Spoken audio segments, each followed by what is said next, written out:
we go into this topic of today more directly, and it's very valuable when one realizes that we have been going about life very much in such a way that we were believing that the way things appear to us, that is reality. And I would like to bring the attention to something very basic and more individually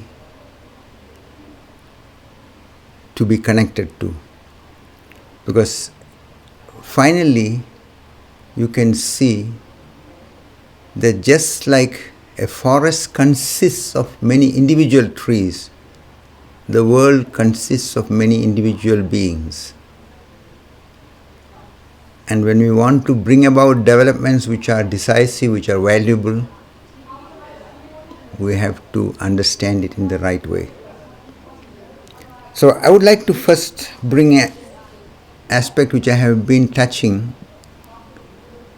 in one of the brochures which we were bringing out, one of the pamphlets, where it was called Individual Initiative for Ecology and Survival.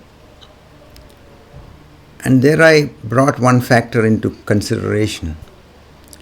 Imagine a situation where, due to some higher intervention from beyond the normal range of the human perception,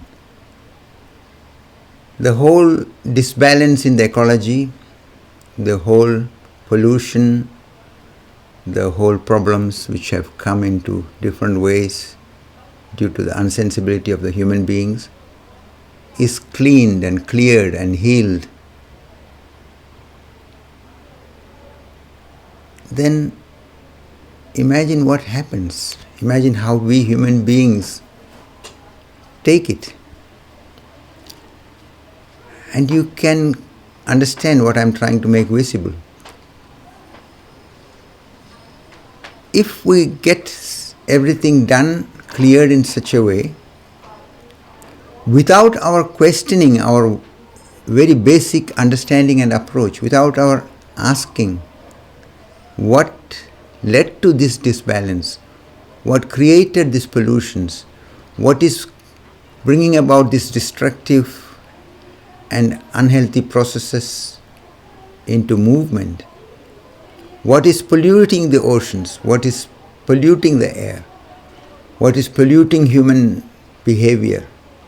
So unless we question these basic things and confront them and clear them, if things get outwardly made well and clear,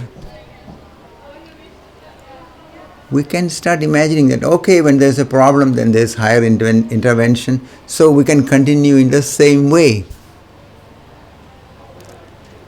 And that is what we have to bring it into consideration, because the problems what we have reflect the misunderstanding, the unclarity, the one-sidedness in our perception, and the consequent way of dealing about things. Therefore, it is very much necessary to see that life is not only just a question of enjoying and having fun and going about making it interesting. It is also about understanding life, understanding ourselves, understanding and learning what reality is, what the nature of the reality is. And this is the blessing what we have as human beings, that we can not only understand logically and rationally the manifest reality, we can also understand the way we understand, the way we interpret, the way our mental process is working.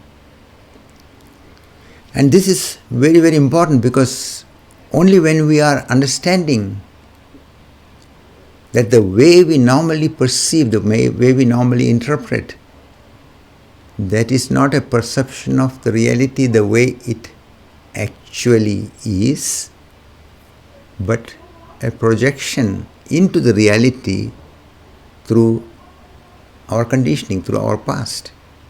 So it is very decisive when you understand it rightly that there is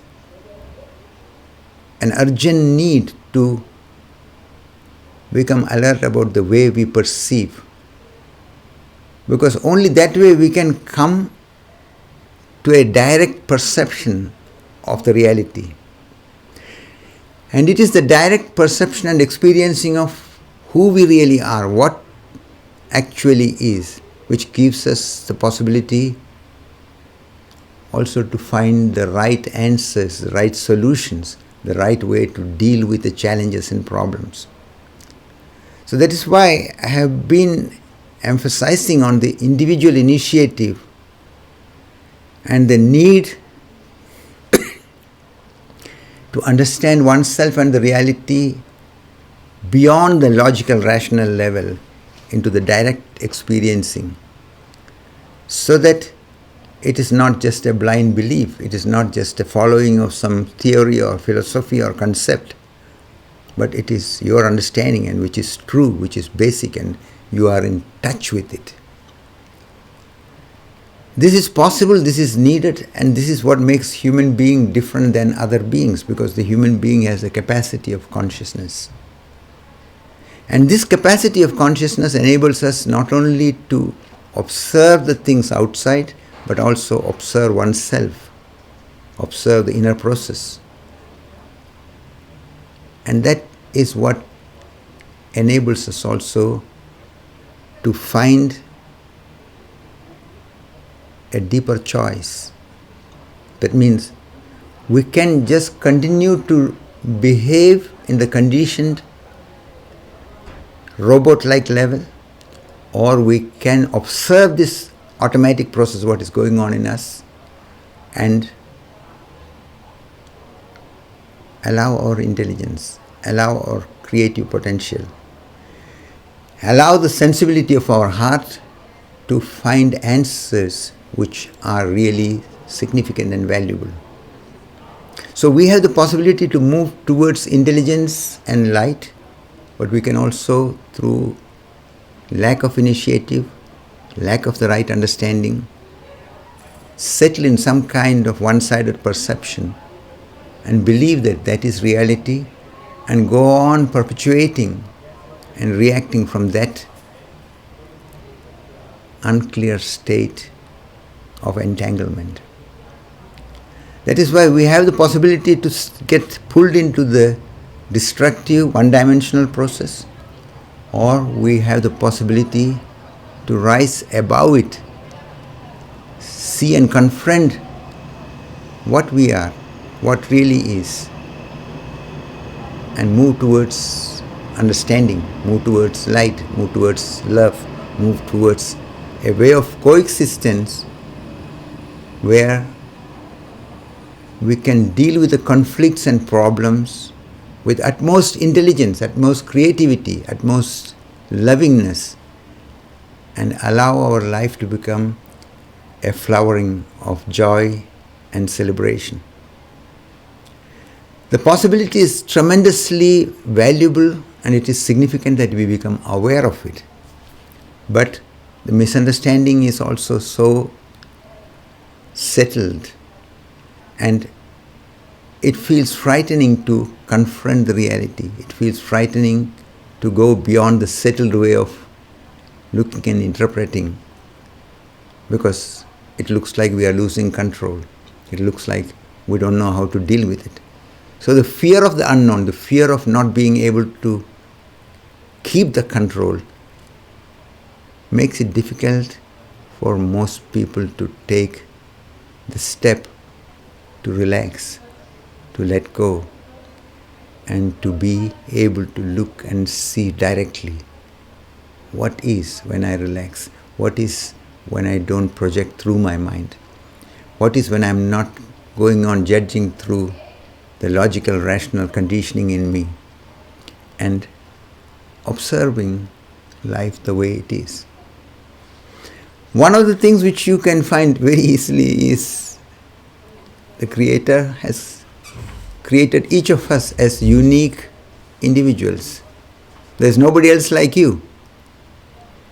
What does that mean? It means, how can you compare? When everybody is unique, what way is comparison possible? Often we are not taking the reality into consideration. We make standards, we make certain concepts, play with it, and you can say that, okay, somebody who is doing one act faster than the other is stronger. It may be lifting something, or it may be running somewhere.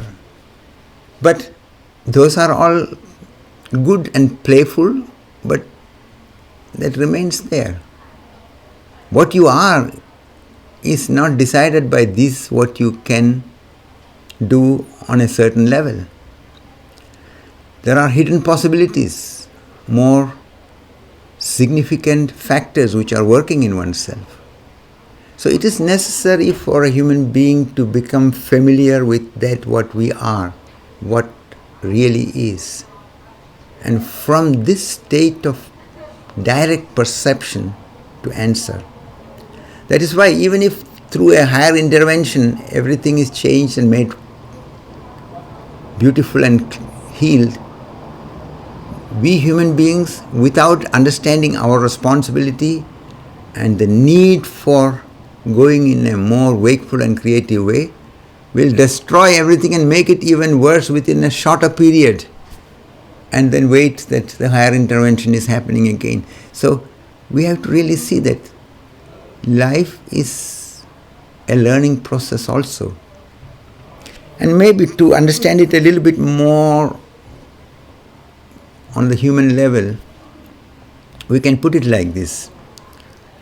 When parents are there with their children, in the beginning they are doing everything for the children. But sooner or later, when the child is capable to understand and need to learn to deal with the world, the child should be helped to become independent. It means the parents have to hold themselves back and let the child go through challenges, go through difficulties, go through problems, so that he or she can find her own or his own response to it, answer to it, make mistakes and learn, understand and rise, grow, gain confidence. So we can see that the Creator or the creative process, whatever way we want to indicate it, even though those who have looked deeper into the nature of the reality has been saying that it's the whole basis of the creation is love. The whole basis of the creation is a playful process.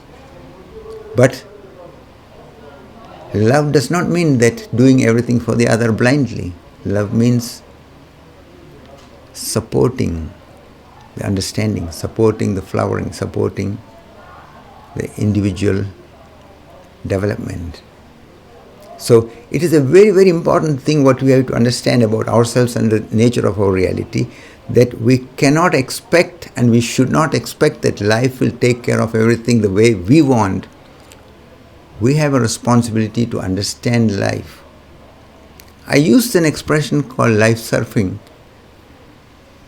because in surfing you don't go into the ocean with any kind of fighting approach.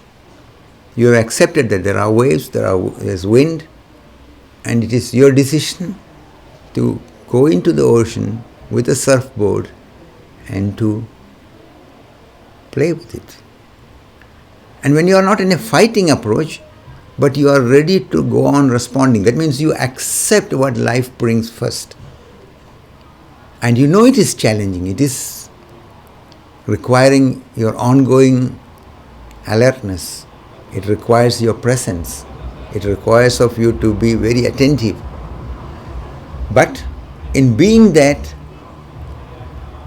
and going with that in such a wakeful and playful way, you see that you can find your way and you can go from one place to the other.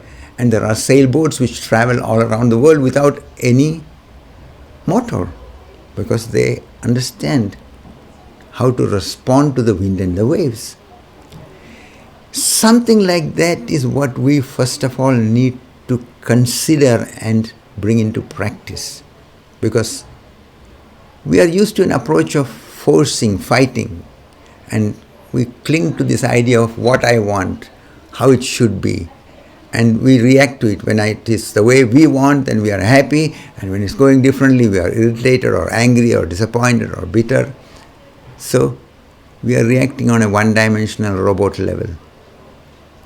But we can see that we don't need to settle in any of the negative states. We don't need to fall into traps where we get stuck and dissipate our energy. We don't need to be trapped in states from where we are not able to see the interconnectedness of the reality. So it is our individual responsibility to really consider, to go deeper, to become aware what is and what way can I respond. And the beautiful thing is, we can understand this much, that we have the possibility to move towards understanding, towards love, towards creativity, towards intelligence, but we can also slip down into a kind of settlement, into a kind of misunderstanding, and go on reacting blindly in all kind of negative states and feel like a victim, getting into complaining, getting into suffering, getting into all kind of violent or unhealthy reactions. We are capable for both. And it's very important that we realize that the Creator has made it possible that we can have this freedom. The freedom is there only when we can not only do the so-called right thing, but when we can also make mistakes, when we can also do the wrong. But doing the wrong means not understanding the reality, not understanding what way to answer to the reality the way it is. So we have to learn, we have to be ready to go deeper. We have to be ready to bring an understanding that we are able to respond to the challenges and the conflicts and the problems with the capacity of insight and intelligence which we carry very much in our potentiality. We have the fantasy, we have the imagination, and we can become so creative. And this is what makes life so significant, so beautiful, that we don't inwardly resignate, we don't inwardly let ourselves get trapped and settled in a negative state. I'm reminded of a very beautiful anecdote. It is coming from the Native Americans, the Cherokee Indians, they are called, from the area of South and North and South America. This anecdote goes like that a grandfather was telling the grandson that there are two kinds of wolves in each of us, and they are in an ongoing conflict. They are struggling with each other. And one of the wolves are representing all the positive qualities: friendship, love, compassion, kindness, celebration, joy,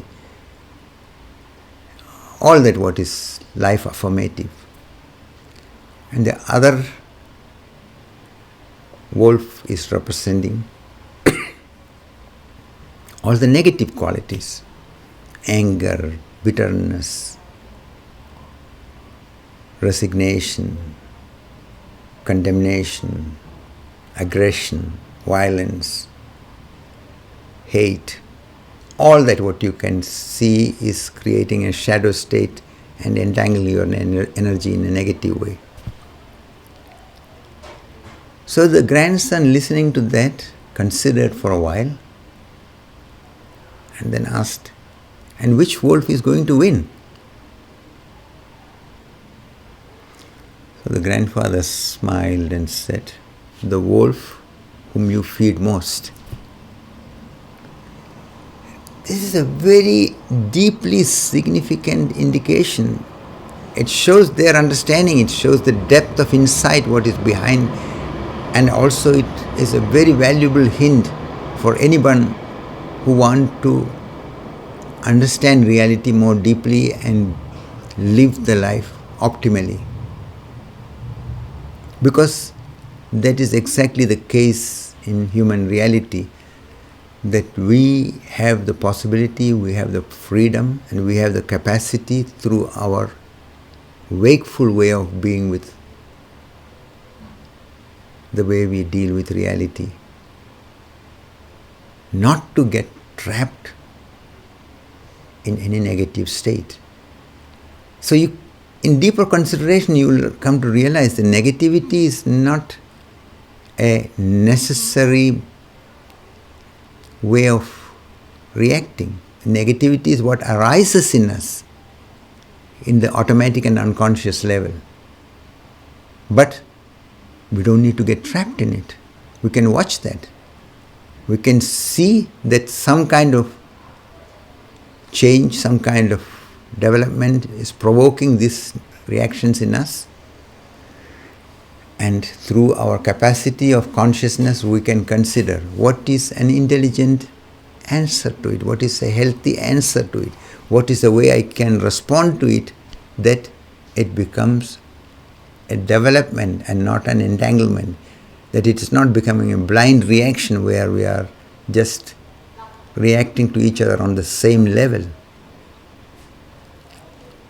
And this is what we have to also understand. When we are negatively reacting to somebody in a blind way, we are provoking the same reaction also in the other. And it becomes more a vicious circle where we are supporting each other's blindness rather than helping each other to see the actual unconscious settlements in us and rise above it to answer, to respond, to live that creative potential in us and bring about the possibility of love and joy, playfulness and peace, which is possible for a human being to realize. So it is necessary to recognize that we are living in a world where we are intensely challenged. And due to the many misunderstandings on all levels, everything has aggravated so much that we need to respond. And don't expect that someone else will come and take care of it and then you can continue in the same way. That is the misunderstanding.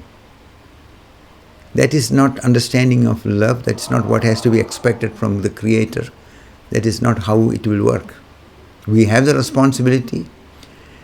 We are so much settled in this idea of a self-centered, narrow perception where we believe that the way we see things, it is all how it is, and we try to hold to it, we try to fight for it.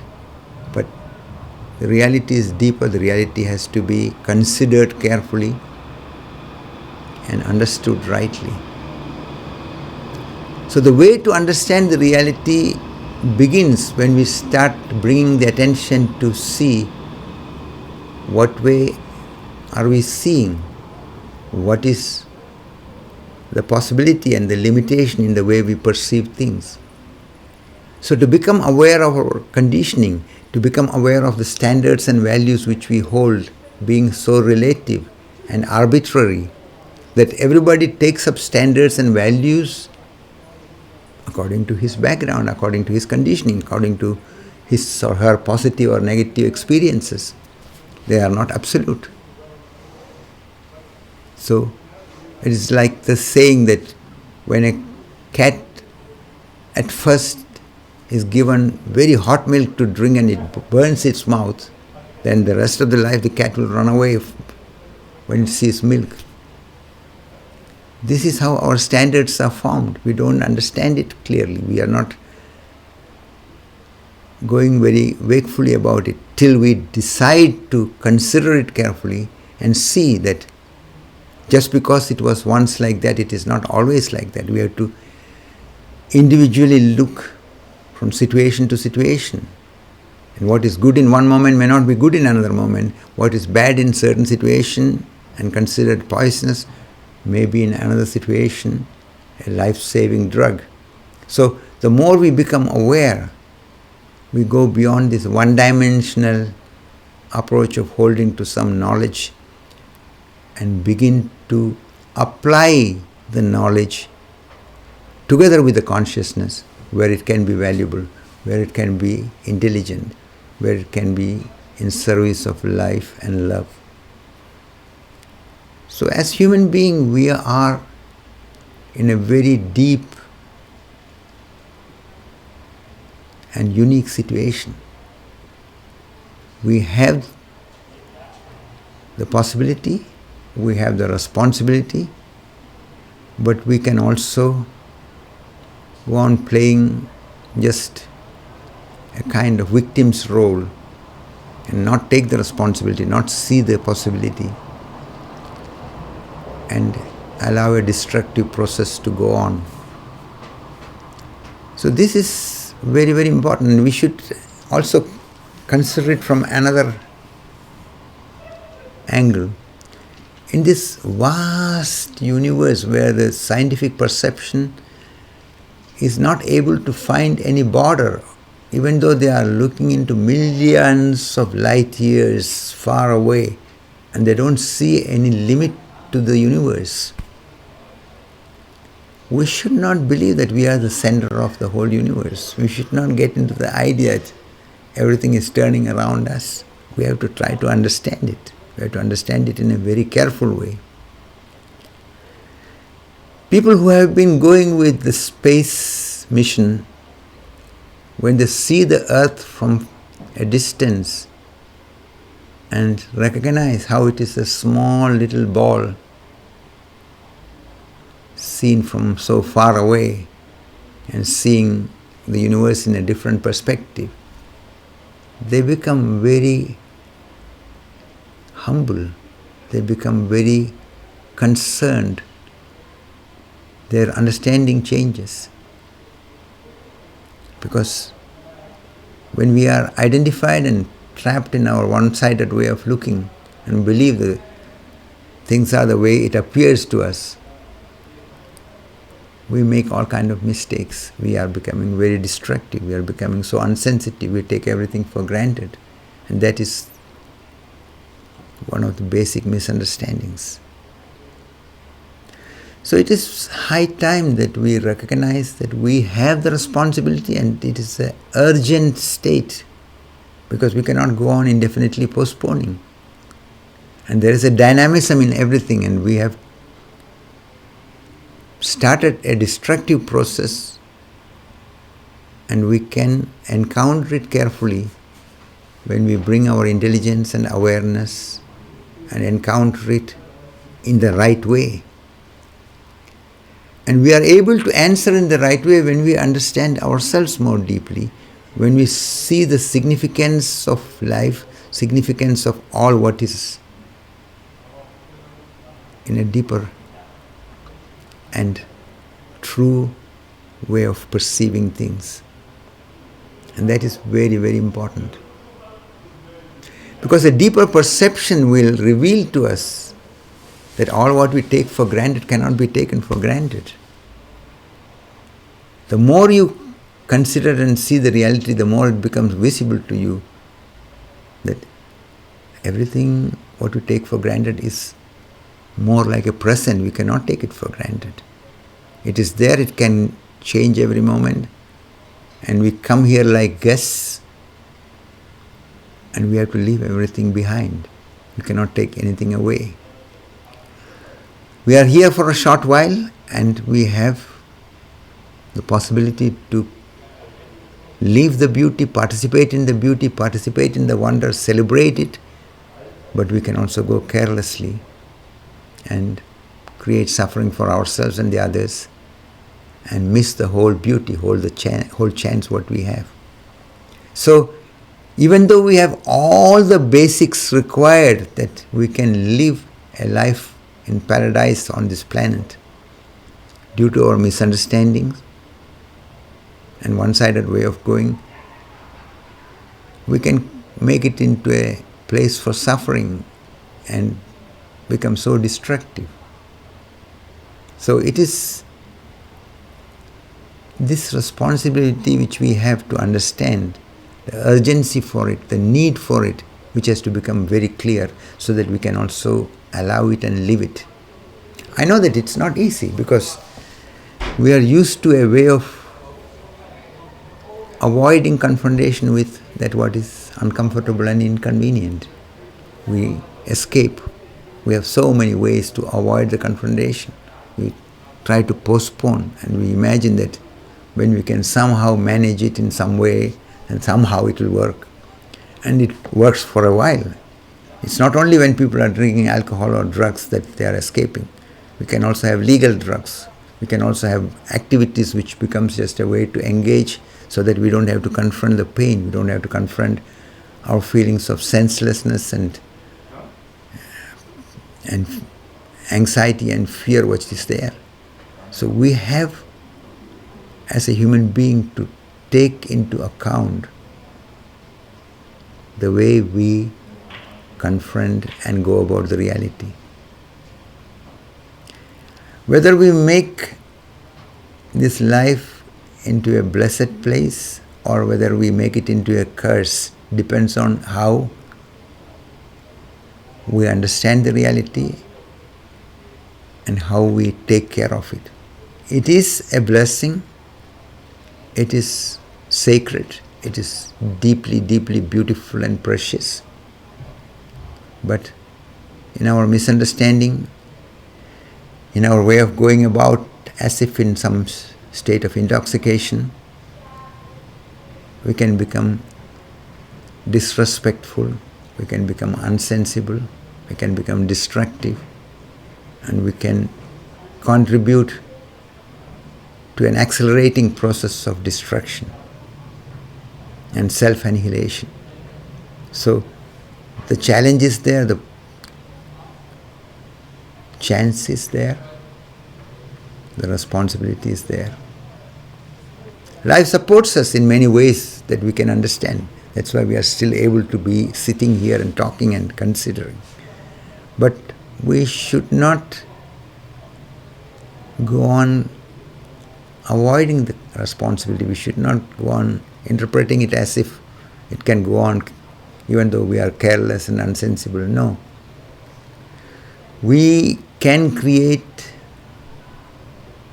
the right approach, the right circumstances through which we can understand and go deeper in realizing the blessing that what we have and celebrate it.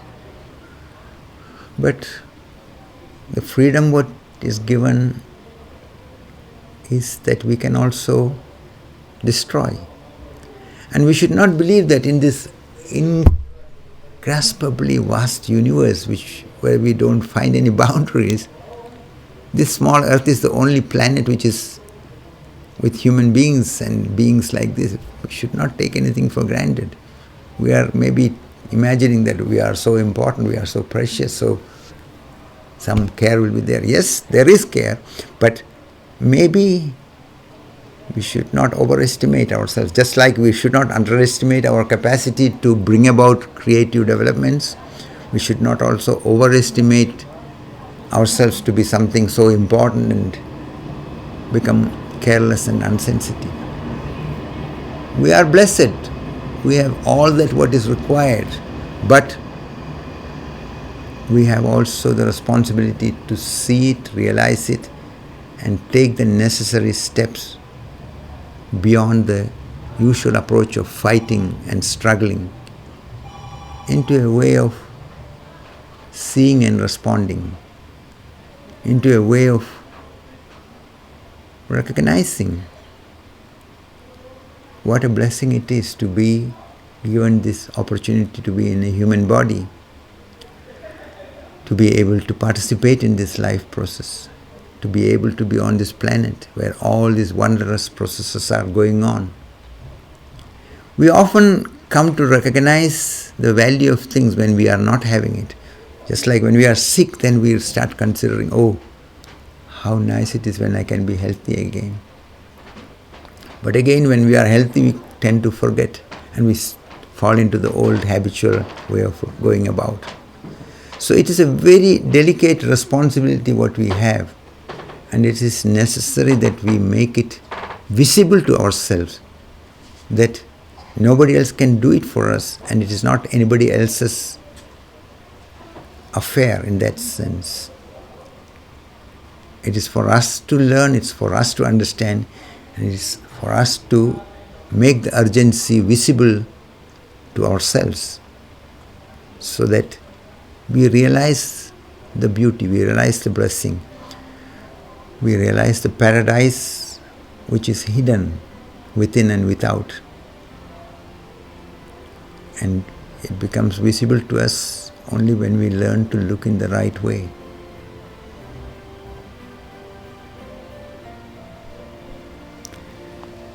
We have so much for this evening.